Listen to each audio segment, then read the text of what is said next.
ang mga kwento ng pag-ibig, kwento ng buhay at kwento ng pag-asa dito sa Barangay Love Stories. Love Stories.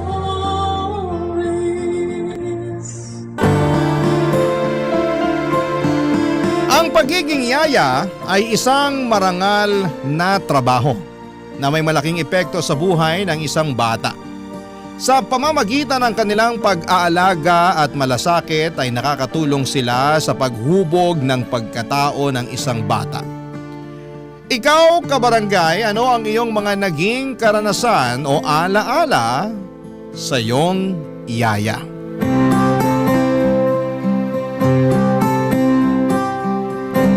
Dear Papa Dudut, ako po si Jessica, Jess for short na lang. Matagal na po akong tagahanga ng Barangay LS. Palagi po akong nakikinig sa programa ninyo sa Facebook tuwing alas 12 ng tanghalian. Sana po ay matanggap ninyo ang sulat ko na ito at magkaroon ako ng pagkakataon na maibahagi ang aking kwento. Hindi po ako lumaki sa marangyang pamilya. Ang mga magulang ko po ay parehong magsasaka at ang natapos ko lamang po ay high school. Mula pagkabata, tumutulong na po ako kina mama at papa sa mga gawaing bukid. Hindi man kami mayaman, masaya naman kami sa buhay namin sa probinsya. Sariwang hangin, maganda ang mga tanawin at tahimik ang paligid. Wala po akong reklamo sa naging buhay namin sa probinsya. Pero noong nakapagtapos na po ako ng high school ay hindi na kinaya ni mama at papa na ipagpatuloy yung pag-aaral ko.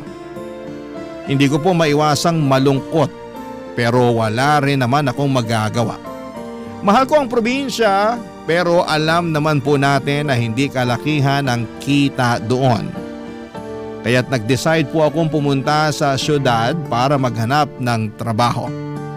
Pinili ko po ang maging kasambahay at ang layunin ko lang noon ay makapag-ipon ng pera para mapaayos yung bahay namin at makapagtayo ng maliit na negosyo para kina mama at papa.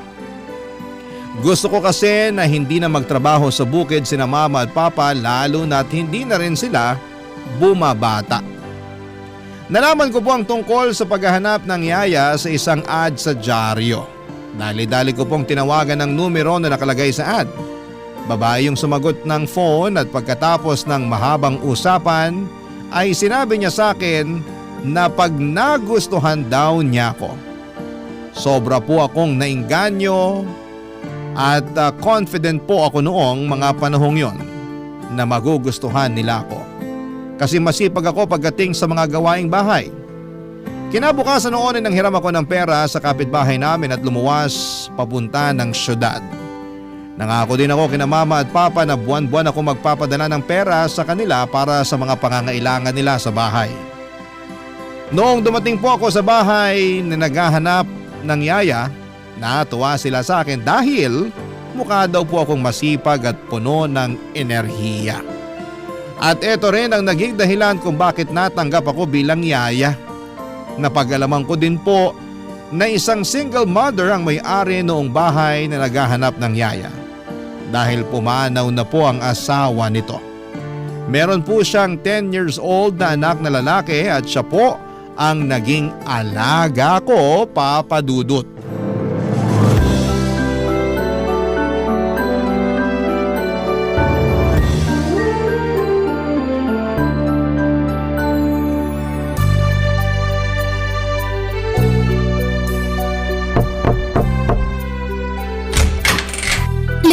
Ikaw ba si Winston? Pinakilala ka na sa akin ng mama mo. Hi! Ikaw ba yung bagong yaya ko? Oo, ako si Jessica. Pero tawagin mo na lang akong… ang haba din naman kasi ng Jessica. Ay, alam ko na. Yaya Jess na lang. Sige po, Yaya Jess. Ilang taon ka na, Winston? 10 years old, pero malapit na ako maging teenager. Kakatuwa ka namang bata ka. Basta lagi mong tatandaan, nai-enjoy mo lang ang kabataan mo, ha? Naku, mahirap sa mundo ng mga big boys at big girls. Kung pwede lang sana bumalik sa pagkabata, naku, gagawin ko talaga. Bakit mo gustong bumalik sa pagkabata, Yaya Jess? Para mawala lahat ng pimples at wrinkles mo? Aba, bastos kang bata ka. Naisahan mo ako dun Yaya, tama na! Huwag mo akong ilitin! Di na ako makahinga! Like na kita, Yaya Jess. Ako rin. Mukhang hindi ako mamomroblema sa pag-aalaga sa'yo. Ay, nga pala, kanina ko pa napapansin na andito ka lang palagi sa kwarto mo nagko-computer. Hindi ka man lang ba naglalaro sa labas? Ayoko po maglaro sa labas eh. Binubuli lang ako ng mga bata dun. Ha? Paanong binubuli? Pinagtatawanin nila yung salamin ko. Mukha daw akong alien. Tapos pangu daw ako, tabachoy. Tong mga batang to, oo. Nako, sa susunod na asarin ka nila, magsumbong ka sa akin, ha? Mananagot na talaga sa akin yung mga yan. Thank you, Yaya Jess. Pero ayoko. Tayo na lang kaya maglaro. Marami akong computer games dito na pang 2 players. Oy baby, yun ang hindi ko mapapangako sa'yo. Kasi baka pagalitan ako ng mama mo. Alam mo naman, kailangan kong sipagan tong mga gawaing bahay dito kung gusto kong magtagal sa inyo, di ba? Lalong-lalo na ngayon at kakatanggap lang sa akin ng mama mo. Naku, Yaya, huwag kang mag-alala. Nandyan si mama ngayon, oo, pero kadalasan wala naman siya dito eh. Ha? Anong ibig mong sabihin? Busy si mama sa work niya. Most of the time, mag-isa lang ako dito sa bahay. Ay, ganun ba? Naku, kawawa ka naman palang bata ka. Naku, baby, don't worry kasi andito na si Yaya. Forever na ako dito. Pero teka lang, kung ikaw lang ang naiiwan dito mag-isa, paano yung… Mga gawaing bahay. Tinuruan na ako ni mama kung paano gumamit ng washing machine at saka rice cooker. Pero hindi nga lang ako marunong magluto. Kasi si mama naghahanda ng mga pagkain ko before siya umalis papuntang work. Napaka-independent mo naman palang bata ka. Huwag kang mag-alala kasi tuturuan kitang magluto. Okay ba yun sa'yo? Okay na okay po! Oo, mabuti na yung ganun para at least hindi ka nakanganga kung sakaling wala kang kasama. Hindi ka magugutom, ganun. Ay nga pala, kumusta naman yung pag-aaral mo? Anong favorite subject mo? English po favorite subject ko. Kayo po, anong favorite subject nyo? Favorite ko naman yung math. Ay, ayoko niyan. Puro numbers tsaka formula. Sumasakit ulo ko dyan. Di mo ata natatanong na palagi ako nananalo sa mga math competition nung high school. Kaya wag kang mag-alala, akong bahala sa'yo. Talaga? Tutulungan mo ako sa math homework ko? Oo naman, why not, di ba? The best ka talaga, Yaya! Naku, wag kang mahiya, bulahin mo pa ako. Gustong gusto ko nakakarinig ng mga ganyan eh. Music to my ears. Ikaw na ata yung pinaka-the best na Yaya na kinuha ni Mama. Yan, ganyan dapat. Ay, teka lang. Naku, ikaw bata ka. May yaya ka na pala dati. Ba't umalis yung dati mong yaya? Tinakot mo siguro no kaya umalis. Yaya just talaga? Hindi! Sabi kasi ni Mama sa akin na bumalik daw yun ng probinsya kasi mag-aasawa na. Ah, buti pa siya may love life. Ay, speaking of Mama, babalik na ako dun sa kusina ha. Baka kasi hinahanap na ako ng mama mo. Kung may kailangan ka, tawagin mo lang ako, okay? Sige po, Yaya. Thank you!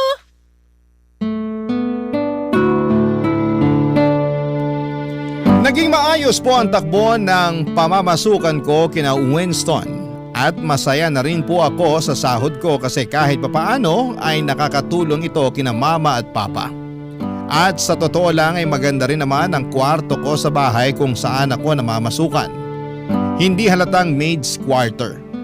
Aircon na lang po ang kulang doon at magmumukha ng kondo yon. Hindi ko na nararamdaman ang bigat ng malayo sa pamilya dahil masaya ako sa naging trabaho ko. Hindi po ako nahirapan pakisamahan ang alaga kong si Winston. Napakabait niyang bata at napaka-masunurin pa. Oo, may mga pagkakataon na pilyo siya pero hindi talaga nawawala ang respeto niya sa mga matatanda. At doon ko siya labis na hinangaan. Pakiramdam ko nga ay parang nabubuli siya ng ibang tao dahil sa sobrang kabaitan niya. Maayos po kami ni Winston pero sa totoo lang, awang-awa ko sa kanya. Palagi siyang walang kasama sa bahay dahil nga madalas ay wala ang mama niya. Nang malaman ko po na namatay ang tatay ni Winston noong 6 years old pa lamang siya, mas lalo akong naawa sa kanya. Simula noon, ang mama niya na talaga ang tumatayong nanay at tatay niya. At ramdam ko ang hirap na dinadala ng bata. Hindi lang ako kay Winston naaawa kundi pati na rin sa mama niya. Ngunit syempre, bilang isang dakilang yaya, hindi ko pinabayaan si Winston. Pinaramdam ko araw-araw sa kanya na hindi siya nag-iisa. Lalo na tuwing wala ang mama niya. Ipinaliwanag ko din sa kanya ng maayos kung bakit may mga panahon na wala ang mama niya para kahit papaano ay maintindihan niya at hindi siya magkimkim ng sama ng loob. Pinaramdam ko sa kanya na hindi siya kawawa at hindi siya pinapabayaan. Sa awa ng Diyos, nakikinig naman po siya sa lahat ng sinasabi ko. At alam kong unti-unti niyang naiintindihan ang mga bagay-bagay. Pero alam niyo naman po, tao lang tayo, may mga limitasyon. At may mga pagkakataong ang saloobin natin ay hindi na natin kayang itago. Isang araw po ay umuwi si Winston na umiiyak. Nang lumapit siya sa akin, nakita ko ang bigat ng mga pinagdadaanan niya. Hindi basta isang ordinaryong bata ang nakita ko noong araw na yon. Ang nakita ko noong araw na yon ay isang bata na puno ng sakit at lungkot sa mata. Isang bata na kulang sa pagmamahal ng mga magulang. Isang bata na nangungulila sa presensya ng kanyang ina.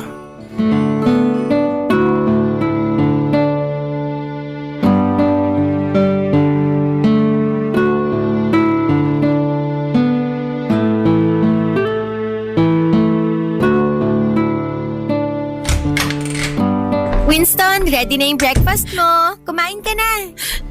Oh, anong nangyari sa'yo? Ba't ka umiiyak? Malapit na kasi yung family day namin, Yaya Jess. Tapos, sabi ni Mama, hindi daw siya makakapunta. Hala, ganun ba?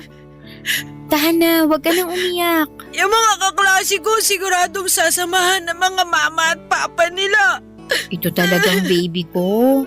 Alam ko na kadalasan sa mga nakikita mo, lalong-lalo na sa mga kaklase mo, ay merong mama at papa. Pero ganito kasi yan. Hindi lahat ng bata ay kumpleto ang mga magulang. Pero kahit na ganun pa man, lagi mong tatandaan na hindi ka bawasan yun sa pagkatao mo. Ganun po ba yun, Yaya Jess? Oo naman. Pwedeng-pwede ka mamuhay ng masaya at normal kahit hindi kumpleto ang mga magulang mo.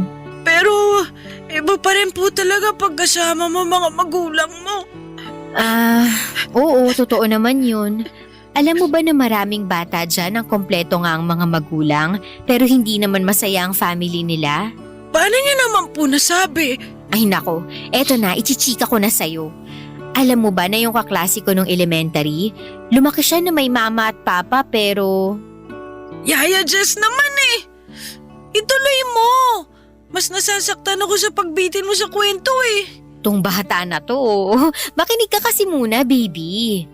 So ayun na nga, lumaki siya na parehong nandyan ang mama at papa niya pero hindi siya happy. Alam mo kung bakit? Bakit naman po? Kasi palaging nag-aaway yung mama at papa niya. Oo, totoo yun. Tapos ito pa yung mas nakakaloka dyan. Yung mama niya, nahuli niya yung tatay na may… basta, yun. Nahuli na may ano?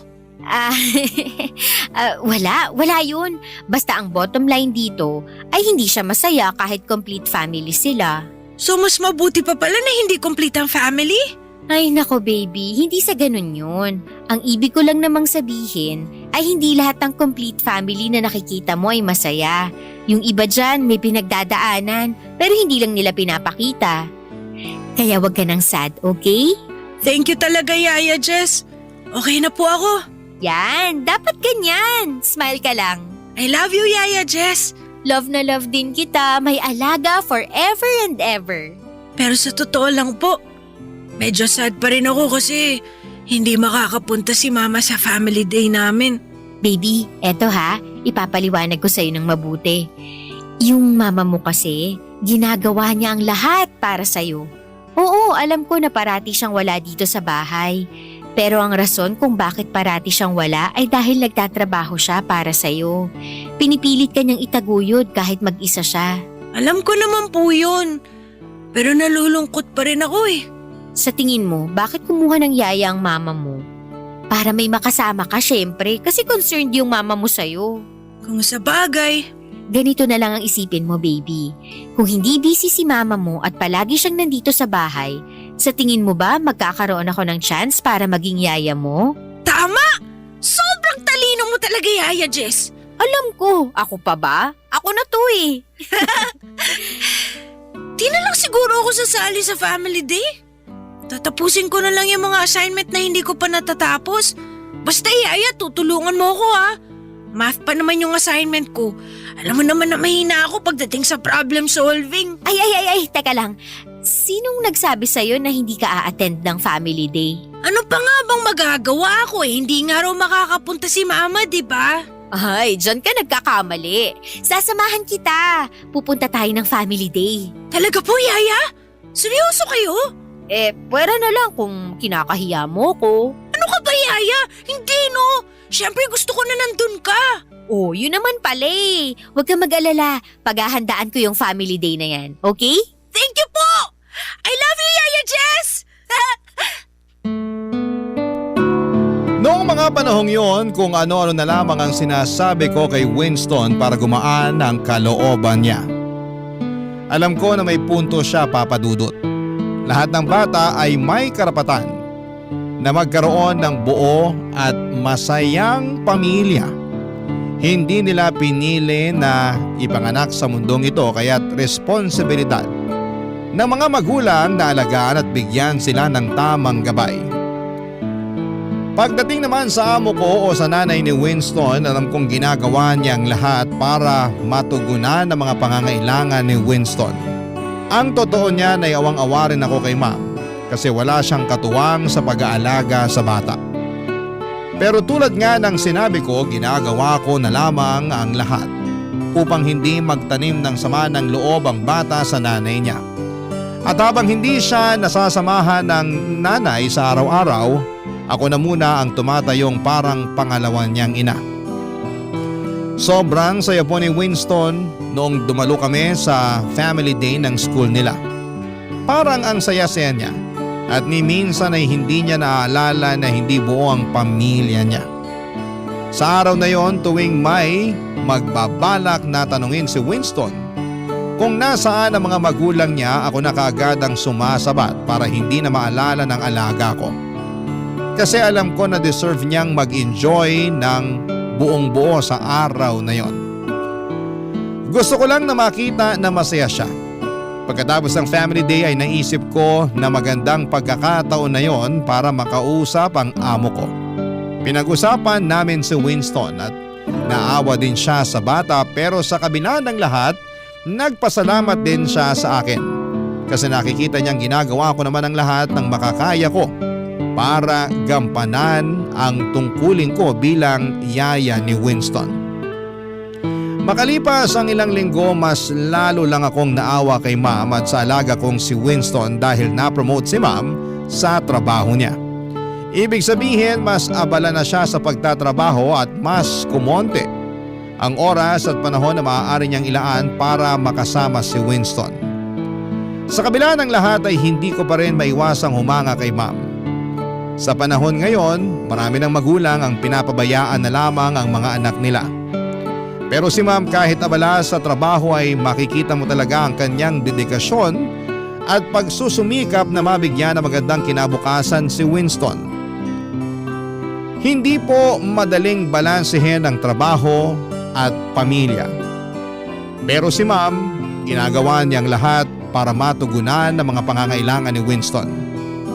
Alam kong hindi siya perpekto at may mga pagkakataon na hindi niya kayang gampanan ang lahat ng papel sa buhay ni Winston. Ngunit ang mahalaga ay hindi siya sumusuko. Batid ko na gusto niyang makasama si Winston, kaya nga lang ang trabaho niya ay isang malaking responsibilidad.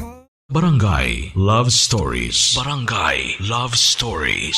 At dahil nga po sa naging sobrang busy si ma'am sa trabaho, sa akin na niya pinapaubaya ang paghatid at sundo kay Winston sa school. Naalala ko pa nga na tinanong ko siya kung bakit hindi na lang niya pasakayin si Winston sa school bus. Pero ang sabi ni mama ay mas kampante raw siya kung ako na lamang ang kasakasama ni Winston. May punto naman siya. Kasi siguro ako na atang naging super yaya na tagapagligtas ng mga batang naiwan sa bahay. Joke lang po, Papa Dudut. Pero seryoso, mula nang maging ganon ang setup ay nagiging parte na ng araw-araw ko ang mag-tricycle kasama si Winston papunta sa school niya.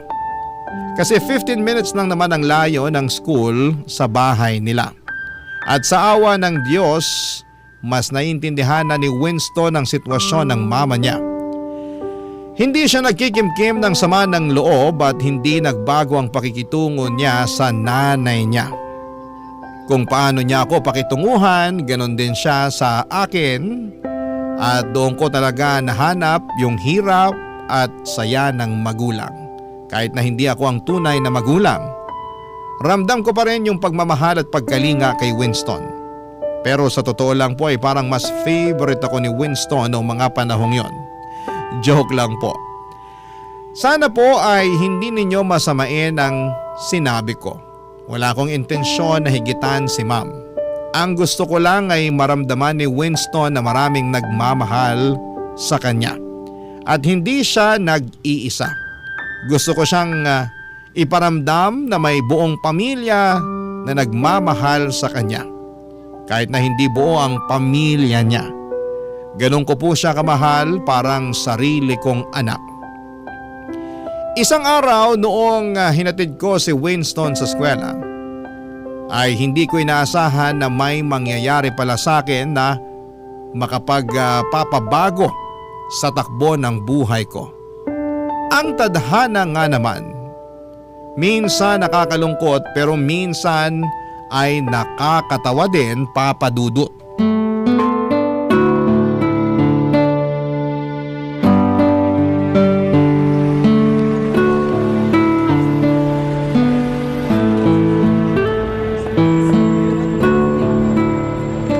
Sige na, pumasok ka na at baka malate ka pa. Opa, Yaya. Ay, sandali lang. Baka makalimutan mo pa to.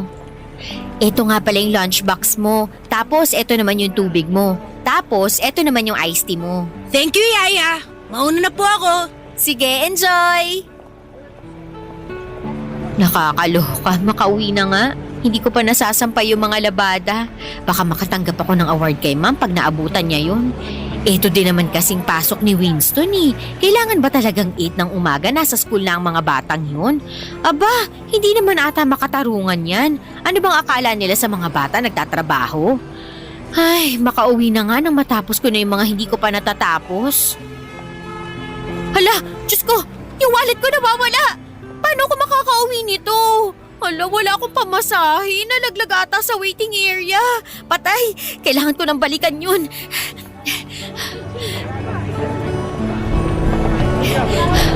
Diyos ko, hiningal ako dun ah. Buti na lang at nandito na ako. Ay, nasa na kaya yung wallet ko? Miss, excuse me. Sa'yo ba to? Uy, yung wallet ko! Akala ko ninakaw na eh. Thank you talaga ha. Thank you, sobra. Sandali lang. Paano mo naman nalaman na wallet ko nga to? Binuksan ko tas nakita ko yung picture mo sa loob. Ang ganda mo pala. Pero mas maganda ka sa personal. Nako kuya, tigil-tigilan mo nga ako. Baka maniwala pa ako sa'yo eh. Nga pala, ano ginagawa mo dito, miss? Yung alaga ko kasi dito nag-aaral. Tapos nung pauwi na ako, saka ko namalayan na naiwan o nalaglag ko na pala yung wallet ko dito sa waiting area. Mabuti na lang talaga at ako yung nakapulot. Kaya super thank you talaga kuya. Naku, kung hindi dahil sa'yo, mahihirapan ako makauwi kasi nandito yung pamasahe ko. Nako, di ka mahihirapan kasi driver ako. Kayang-kaya kitang ihatid sa inyo. Ah, ganun ba? In fairness naman. Driver ka ng school bus? Hindi. Yung anak kasi ng amo ko dito rin nag-aaral. Tapos ayun, hinahatid at sinusundo ko siya araw-araw. Ay, sosyal. Siguro malaki ang sahod mo, no? Hindi rin. Ang totoo nga niyan, nagbabalak na nga ako mag-abroad eh. Ha? Bakit naman? Yung pinsan ko kasi, nagtatrabaho sa Taiwan bilang factory worker. Tinutulungan na rin ako ng pinsan ko para makapasok ako sa kumpanyang pinagtatrabahuhan niya. Pinapaasikaso na niya sa akin yung mga papeles ko. Sana lang walang maging aberya. Ay hala, ganun ba? Sayang naman. Ha? Paanong sayang? Bihira lang kasi ako makakita ng gwapo sa waiting area na to.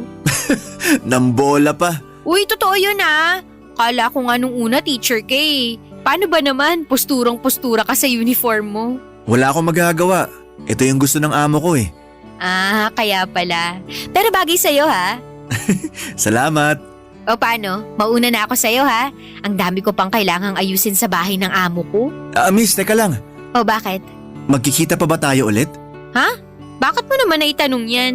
Gusto sana kitang makita araw-araw bago man lang ako lumuwas papuntang Taiwan. Nako kuya, tatapatin na kita. Gwapo ka pero wala akong panahon para makipaglandian sa'yo. Bakit naman? Nakafocus kasi ako sa alaga ko. Kawawa din naman kasi. Alam mo na, broken family. Sa tingin ko, swerte pa rin alaga mo eh. Paano mo naman nasabi yan? Kasi may yaya siya na tulad mo.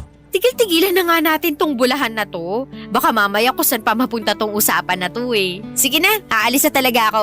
Pero magkikita pa naman tayo bukas, di ba? Depende kung habulin mo ko. Joke lang. Oo naman, dito nag-aaral alaga ako eh. Nga pala miss, di ko pa natatanong pangalan mo. Jessica, pero Jess na lang for short.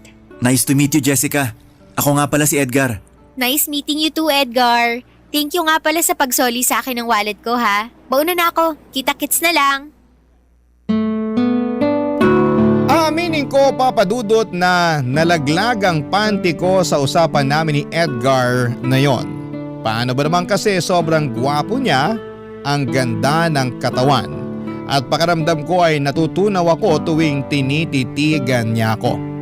Lalo akong kinilig noong may napansin akong papel sa loob ng wallet ko at may nakalagay na phone number doon. Siyempre nagtaka ako. Kaya naman sinubukan kong i-text ang number na yon. At doon ko napag-alaman na kay Edgar pala yon at sinadya niyang ibigay sa akin ang number niya. Mga lalaki nga naman, kaya maraming babayang nasasaktan kasi talagang alam nila kung paano kunin ang loob mo. Sa totoo lang, kahit gwapo at mabait si Edgar at kahit crush ko siya, hindi ko iniisip na magkarelasyon kami. Kasi ang priority ko talaga ay ang trabaho ko at ang alaga kong si Winston. Pero paminsan-minsan, nakakabagot din sa bahay. Lalo na kapag tapos na ako sa mga gawaing bahay.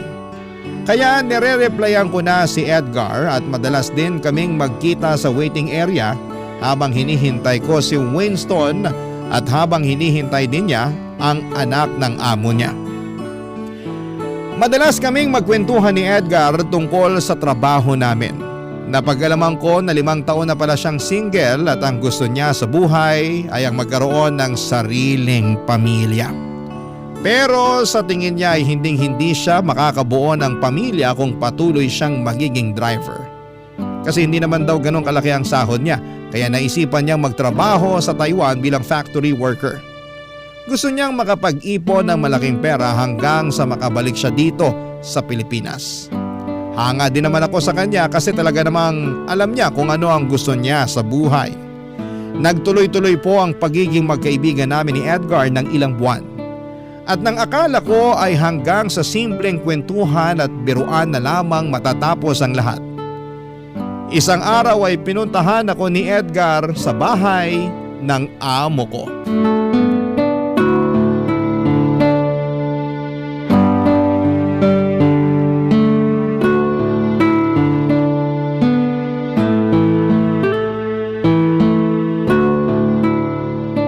Tapusin na natin tong assignment mo sa math para makapaglaro ka na ng game sa computer mo ha? Okay po, Yaya Jess. Sige, tuloy na natin to. Ay, nakakamiss tuloy mag-aral. Kaya ikaw, mag-aaral ka ng mabuti ha? Okay po, Yaya Jess. Yaya, si Mama na ba yun? Ay, hindi ko alam eh. Sabi kasi ng mama mo, mamayang gabi pa daw yung uwi niya. Dito ka lang baby, puntahan ko lang ha. Sige po. Tapusin mo na yung homework mo, babalikan kita, okay? Okay, Yaya. Andyan na, sandali lang! Nakakaloka, sino kaya to? Ay, baka naman delivery boy. Edgar? Hoy, ano ginagawa mo dito? Jessica, Loko ka, anong kailangan mo? Bakit ka nandito, ha? natatandaan mo nung nag-usap tayo dati at nakwento mo sa akin kung saan ka nakatira? Di ko aakalain na darating ang araw na mapapakinabangan ko yun. Hindi mo pa sinasagot yung tanong ko. Ano kailangan mo? Sira ulo ka? Paano kung nakita ka ni ma'am dito, ha? Eto naman, wala naman tayong ginagawang masama ah. Kahit na. Siguradong papagalitan ako ni ma'am pag nalaman niya na kinuwento ko sa'yo yung address niya. Hindi ko naman kasi lubos na akalain na pupuntahan mo ko dito, no? Huwag ka nang magalit sa akin. Sorry na. Isa lang naman ang sadya ko dito eh. Ano naman yun? Jess. Matagal ko na kasing gustong sabihin sa'yo to. Ang alin? Yung hindi mo ako na-replyan kagabi kasi malamang naubusan ka na ng load. Ano ka ba? Wala yun. Eto naman, hindi yun. So ano, maghuhulaan na lang ba tayo dito? Sabihin mo na kasi. Eto na nga. Jess. Nako, sinasabi ko sa'yo, pag hindi ka pa nagsalita, babalik na talaga ako sa loob. I love you. Mahal na mahal kita. Ano akala mo sa akin? Leading lady ng GMA teleserye? Dennis Trillo at Jenilyn Mercado lang? Magkamukha nga kayo ni Dennis, pero ang ganda naman ata ni Jenilyn para maging kamukha ko pa siya. Eto naman oh, nagpapatawa pa. Hindi na nga ako nakatulog kagabi kakaisip kung paano ko aaminin sa'yo yung nararamdaman ko eh. Wait lang, ibig mong sabihin, pumunta ka dito sa bahay ng amo ko para… Para ligawan ka, oo. Jess, pagod na kasi ako kakatago ng tunay ko na nararamdaman para sa'yo tuwing nagte-text tayo. Sigurado ka na ba talaga dyan sa nararamdaman mo? Oo naman, bakit? Wala ka bang tiwala sa akin? Hindi naman sa wala akong tiwala sa'yo, pero… Pero ano? Ano ba kasi ang nakita mo sa akin? Siguro nga hindi ako pangit, pero hindi rin naman ako ganun kaganda. At isa pa, yaya lang ako. Sandali lang, huwag mong nilalang ang pagiging yaya. Marangal na trabaho yan. Jess, hindi ka naman kasi mahirap mahalin eh. Maganda ka, mabait, magaan ka usap. Nawawala ang stress ko tuwing tinetext mo ko at masinisipagan kong trabaho ko ng dahil sa'yo. Ay, sige, ipagpalagay na natin na sasagutin kita. Pero Edgar, nagbabala ka magtrabaho sa Taiwan, di ba? Ano na lang ang mangyayari sa relasyon natin kung sakasakali? Tatapatin na kita, magaan din ang loob ko sa'yo at napakaswerte ng kahit sinong babae na maging boyfriend ka. Pero hindi ko kaya ang long distance relationship. Sa totoo lang napag-isipan ko na yan at balak na talaga kitang kausapin tungkol dyan. Jess, sana wag mong masamain tong sasabihin ko sa'yo ha. Alam mo, kinakabahan na ako sa'yo. Ano ba yun ha? Nakausap ko kasi ang pinsan ko nung isang araw at willing siya na tulungan tayo pareho para makapagtrabaho tayo sa Taiwan. Nasisiraan ka na ba ng bait? Hoy Edgar, kilabutan ka nga sa mga pinagsasasabi mo. Hindi pa nga kita sinasagot tapos ngayon aalukin mo pa ako na magtrabaho sa Taiwan. Pambihira ka. Hindi naman kita pipilitin na sagutin ako agad-agad. Yung sa akin lang naman, sayang din naman kasi ang opportunity kasi willing tayo tulungan ng pinsan ko. Hoy Edgar, kung sakali man na maging tayo, mas pipiliin ko na lang na tiisin ang long distance relationship kesa sa iwanan ko yung alaga ko, no? Kawawa naman siya pag umalis ako. Sige, ikaw bahala. Wala namang pilitan to eh. Pero pag-isipan mo na lang kasi di hamak na mas malaking kikitain mo sa Taiwan kung sakasakali. Naloka po ako sa mga sinabi sa akin ni Edgar noong araw na yon, Papa Dudut. Ewan ko ba. Aminin ko na natutuwa ako noong inamin sa akin ni Edgar na mahal niya ako. Kasi totoo lang ay ganon rin naman ang nararamdaman ko para sa kanya. Pero noong inalok niya akong magtrabaho sa Taiwan kasama siya ay doon ako talaga naloka. Oo, unti-unti na akong napamahal kay Edgar pero hindi matutumbasan ng kahit na anong relasyon ang pagiging yaya ko kay Winston. Sobra akong masasaktan kapag dumating ang araw na kailangan kong iwanan ng batang yon. Kung pwede ko lang sanang samahan si Winston hanggang sa pagtanda ko ay gagawin ko talaga. Ang hirap tanggapin na balang araw ay kailangang iwanan ko siya at hindi ko alam kung kaya ko yon. Pagdating naman kay Edgar, hindi siya nagsawa sa panliligaw sa akin. Kung ano-ano na ang mga tinitext at ibinibigay niya para lamang may pakita na talagang mahal niya ako. Makalipas ang ilang buwan ay bumigay ako at sinagot ko na rin siya. Noong mga panahong yon, alam ko na malamang masasaktan ako kapag umalis siya para magtrabaho sa Taiwan. Pero kahit na ganoon ay naisip ko na mas matitiis ko pang mawala si Edgar kesa mawala ang alaga ko na si Winston. Kay Winston ko naranasan ang pakiramdam ng pagiging isang tunay na ina. Alam ko rin na masaya siya at komportable siya sa akin bilang yaya niya. Tama naman si Edgar na di hamak na mas malaki ang kikitain ko sa Taiwan. Pero hindi ko kayang isakripisyo ang pagiging pangalawang ina kay Winston. Hindi matutumbasan ng kahit na anong halaga ng pera ang pagiging yaya ko sa batang yon. Noong mga panahong yon ay sapat na sa akin na nakapagpapadala ako ng pera sa mga magulang ko sa probinsya. Wala akong utang at wala akong mga luho. Kaya kahit na hindi ganoong kalaki, ang sahod ko bilang yaya okay lang sa akin. Ang mahalaga sa akin ay makasama ko si Winston Papadudut at magampanan ko ang papel ko bilang pangalawang ina para sa kanya. Barangay Love Stories. Barangay Love Stories. Naging okay na ang takbo ng buhay ko, Papa Dudut. As usual, yaya ako ng napakakulit na batang si Winston. At tuwing day off ko naman ay lumalabas kami ni Edgar para mag-date. Nang mga panahong yon ay pakiramdam ko ay parang perfect na ang lahat. Hindi na rin ako kinukulit ni Edgar na sumama sa kanya papunta ng Taiwan. Napagkasunduan namin na mag long distance relationship na lamang kami. Pinangako ni Edgar na mag-iipon siya para makapagpatayo kami ng bahay at makapagpakasal at sumang-ayon ako sa plano niyang yon. Pero Papa Dudut, hindi ko alam na may darating pa pala na pagsubok na yayanig sa buhay ko.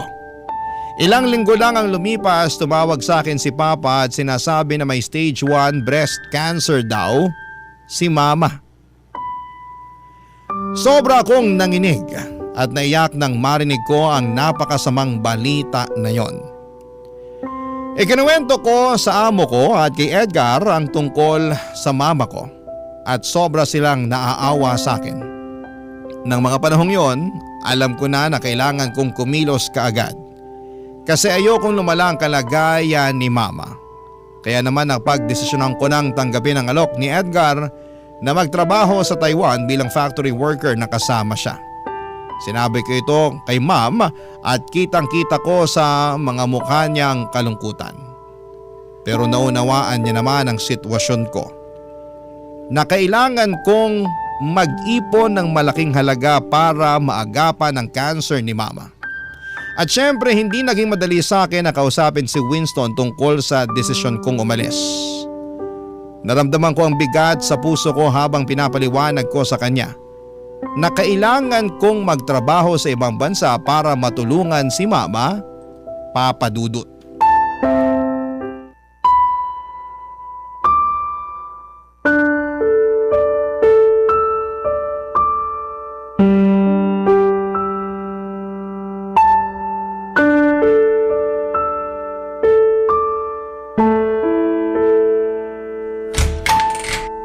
Winston? Yaya, tamang-tama may bibigay po ako sa inyo. Winston, may gusto sanang sabihin si Yaya sa'yo. Ano po yun? Winston, kasi… Yaya? Bakit po kayo umiiyak? Okay lang po ba kayo? Ganito kasi yun. Magbabakasyon muna si Yaya, ha? Saan naman po kayo pupunta? Ang nanay kasi ni Yaya may breast cancer. Malubha na sakit yun. Kaya kailangan ko munang magbakasyon sa malayong lugar para makapag-ipon ako ng malaking pera para sa pagpapagamot ng mama ko. Ibig niyo pong sabihin, iiwan niyo na po ako? Alam mo naman na para mo na akong pangalawang ina, di ba? Kung wala lang sanang sakit ang mama ni Yaya, hindi kita iiwan. Alam mo yan. Yaya, please! Huwag na po kayong umalis! Papakiusapan ko si Mama na tulungan ka. Huwag niyo na po ako iiwan, please! Hindi kasi ganun kadali yun eh. Huwag kang mag-alala kasi palagi kitang i-video call, okay? Isipin mo na lang na parang nagbabakasyon lang si Yaya. Bakit? Saan po kayo pupunta? Pupunta si Yaya sa Taiwan. Hindi ka ba masaya para kay Yaya? Makakakita na si Yaya ng snow. Wala naman po atang snow sa Taiwan eh. Oy, ano ka ba? Meron yan. Pag sinabi kong meron, meron yan. Okay? Yaya talaga. Mamimiss ko po kayo. Ayoko po. Ako din. Sobra. Basta ha, wag mong bibigyan ng sakit sa ulo ang mama mo, ha? Promise ko po yan. At saka, tandaan mo lahat ng tinuro ko sa'yo. Di ba matagal mo na napangarap ang maging teenager? Eto na yung chance mo. Mas gugustuhin ko po ata na maging bata habang buhay na kasama kayo kaysa maging teenager na wala kayo. Eto naman, huwag mo nang paiyakin si Yaya. Wala na pong tutulong sa akin sa mga math assignments ko. Winston, huwag ka na mag-alala kasi nag-usap na kami ng mama mo at pinangako niya na tutulungan ka niya. Okay? Yaya, magkikita pa ba tayo ulit? Tong bata na to talaga. Oo naman. Hindi naman mamamatay si Yaya eh. Huwag kang mag-alala. Kasi kapag nakabalik na ako dito galing Taiwan, ikaw ang pinakauna kong hahanapin. Talaga ba?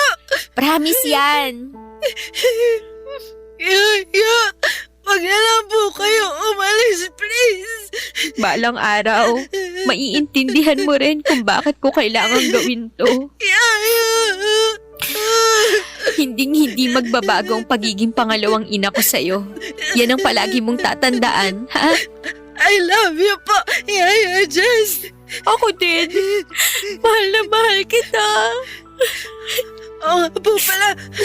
Tungkol nga pala po dun sa bibigay ko sa'yo. Ay, oo nga pala.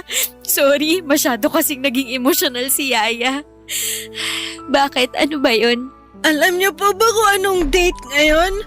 Sandali lang, tingnan ko lang tong cellphone ko. May 11. Bakit mo naman naitanong yan? Pinag-ipunan ko po talaga to ng 1 week gamit ang allowance ko para mabili ko tong mga bulaklak. Yaya Jess, Happy Mother's Day po! Oo, ikaw talagang bata ka. Mamimiss kita, sobra. Basta, promise niyo po na babalikan niyo ako ha? Na magkikita pa tayo ulit. Promise yan. Ipangako mo rin na wag mong kakalimutan si Yaya, ha? Pag-iisipan ko po. Ah, ganon ha? Ay, just naman, tama na po.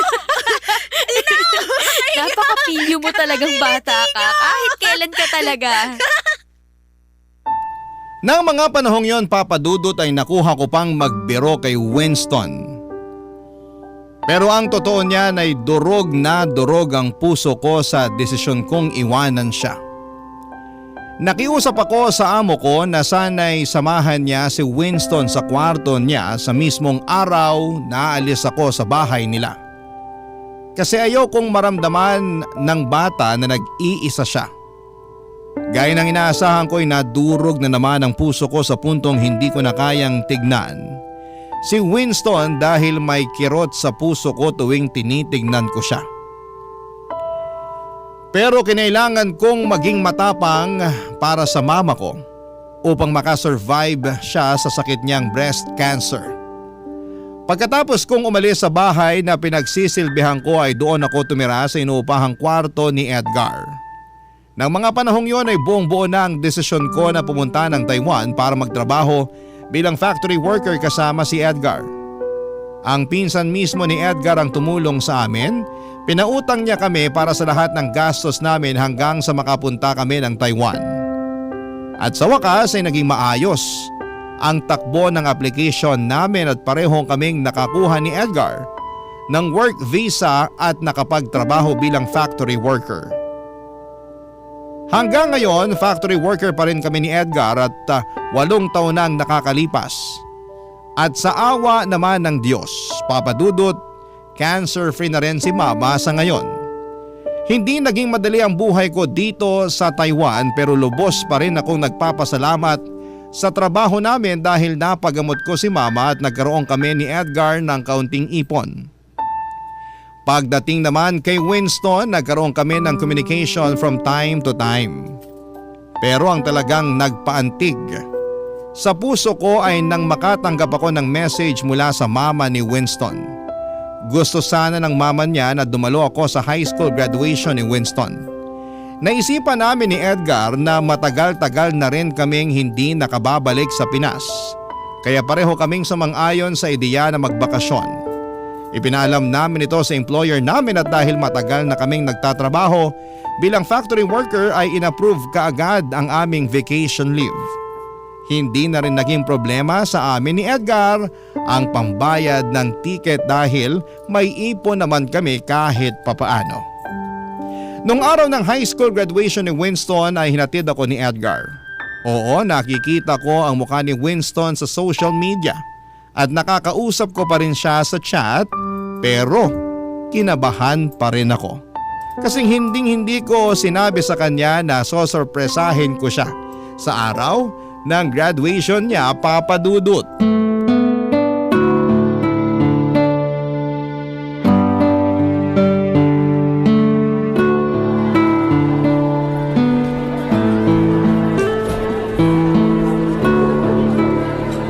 Mahal, paano to?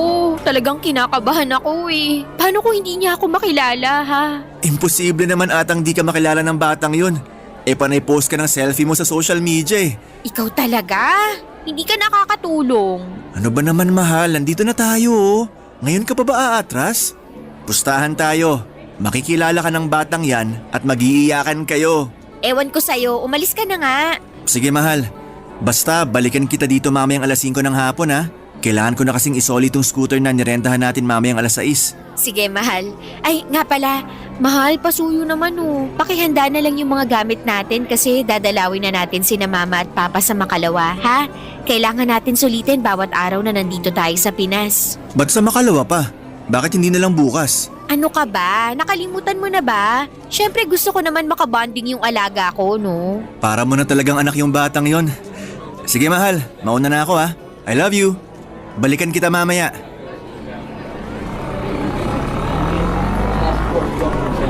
Yaya Jess? Yaya Jess, ikaw nga! Winston! Yaya Jess, di ko akalain na darating yung araw na magkikita ulit tayo. Uy, ang laki mo na! Mas matangkad ka pa sa akin! Kamusta ka na anak? Okay lang po ako. Kayo po, kumusta? Yaya, sobrang namiss ko po kayo. Ako din, naku, kung alam mo lang kung gaano kitang namiss. Yaya, di ba? Nangako kayo sa akin na babalikan niyo ako. Sobrang natutuwa po ako kasi tinupad niyo yung pangako niyo. Sa graduation ko pa.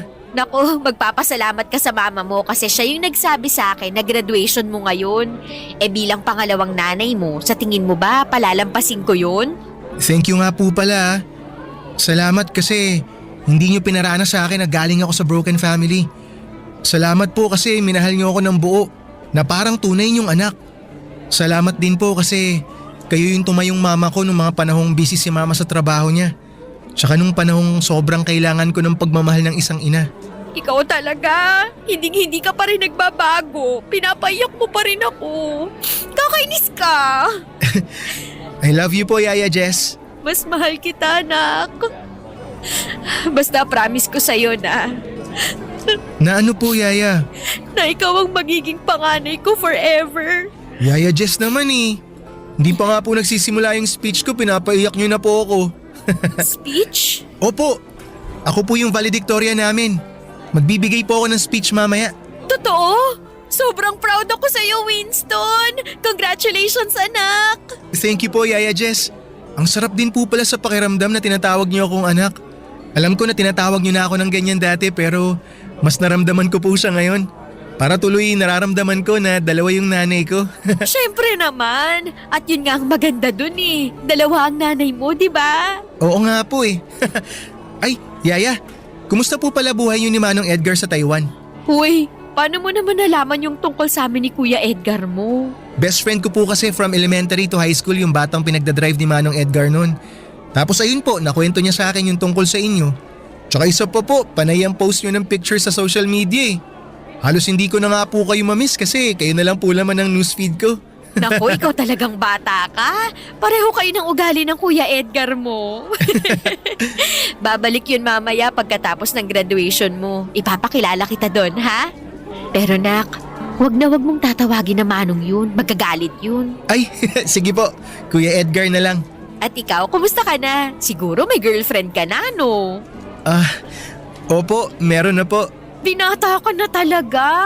Dati, palagi ka lang nakaupo sa harapan ng computer mo. Pero ngayon, may girlfriend ka na. Valedictorian ka pa. Tapos dati, nagmamadali ka pang maging teenager. Ang bilis ng panahon. Sobra. Grabe talaga. Ay, nga po pala. May hihilingin po ako sa inyo kung okay lang po. Ano yun, anak? Pwede po bang Nanay Jess na lang po ang itawag ko sa inyo? Ikaw talagang bata ka. Dapat noon mo pa naisip yan eh. Siyempre naman, ano ka ba? I love you po, Nanay Jess. I love you din, anak. Halina po kayo sa loob. Nag-aantay na sa atin si Mama dun. Tara! Papa Dudut, sobra po akong naiyak sa speech ni Winston ng graduation niya, Papa Dudut.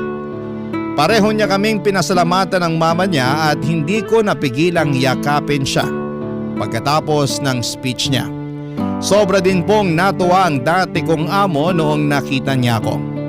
Labis po akong natutuwa sa naging kalagayan ni Winston dahil dito ko na napatunayan na naging mabuti akong yaya sa kanya. Wala siyang sama ng loob sa kahit na kanino at napaka-positive ng batang yon. Dito ko talaga na-realize na ang pagiging yaya ay higit pa sa ordinaryong trabaho. Ang pagiging yaya ay isang misyon na humuhubog sa pagkatao ng mga bata. Napakahalaga ng role ng isang yaya sa pagbuo ng karakter at kinabukasan ng isang bata.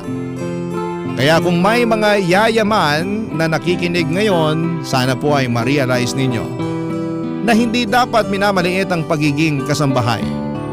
Kasi kayo ang nagsisilbing gabay sa mga bata. Kayo ang nagbibigay ng aral sa kanila na dadalhin nila sa panghabang buhay. Sa mga yaya na nakikinig ngayon, saludo ako sa inyo at ngayon po ay nakabalik na kami ni Edgar sa Taiwan at patuloy pa rin naman po ang komunikasyon ko kay Winston. Kahit malayo kami sa isa't isa, hindi kami nawawala sa buhay ng isa't isa at palagi ko siyang tinatanong kung kumusta siya. Napuntahan ko rin sina mama at papa sa probinsya noong nasa Pilipinas ako at sa awa naman ng Diyos. Malusog at masaya sila sa ngayon. Ilang buwan na lang po ay mag-expire na ang kontrata namin ni Edgar dito sa Taiwan dahil sapat na ang naipon namin. Napagdesisyonan na po namin na bumalik na ng Pilipinas. Napag-isipan namin ni Edgar na pagtayo ng maliit na negosyo gamit ang aming savings. Hindi pa po namin napagdidesisyonan kung anong klaseng negosyo pero isang bagay lamang ang sigurado. Babalik po kami ng Pilipinas sa loob lamang ng ilang buwan. At para naman po sa aming dalawa, napagdesisyonan din po namin ni Edgar na ipaayos ang bahay ng mga magulang ko sa probinsya at doon na rin po kami titira. At doon na rin magnenegosyo nang sa ganoon ay malapit ako sa mga magulang ko.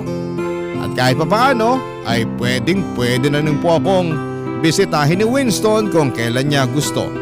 At syempre po, hindi mawawala ang balak namin ni Edgar na magpakasal this year. Sobrang excited na po ako sa mga magagandang bagay na naghihintay sa akin, Papa Dudut. Maraming salamat po sa platform na ibinigay ninyo sa amin upang maibahagi po namin ang mga naging karanasan namin sa buhay. Ang inyong forever na kapuso at kabarangay, Jess. Barangay Love Stories. Barangay Love Stories. Nakakaantig naman talaga ang ating kwento. Ikaw ba, kabarangay? Nakarelate ka ba sa story natin ngayon? Magkwentuhan naman tayo dito sa comment section. Nagustuhan ng iyong napakinggan? Ituloy yan via live stream sa www.gmanetwork.com/radio.